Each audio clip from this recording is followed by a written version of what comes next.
Hi guys, welcome to the channel. In today's video, I'm going to show you how you can send link in Monopoly Go. So before getting into this video, must subscribe to our YouTube channel and click on the bell icon. So the first step you simply need to do is to open Play Store and download Monopoly Go. As you can see, I already download. Then you simply need to click on play. So once you are on the screen, you simply need to log in into your Monopoly account. So I already logged in.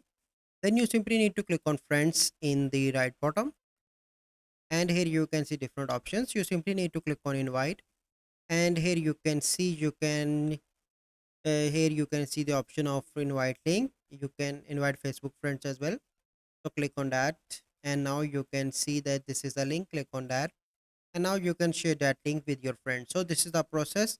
I hope you find this video helpful. If you find this video helpful, must like this video, subscribe to our YouTube channel for future videos. We'll see you in the next video. Thank you, have a good day.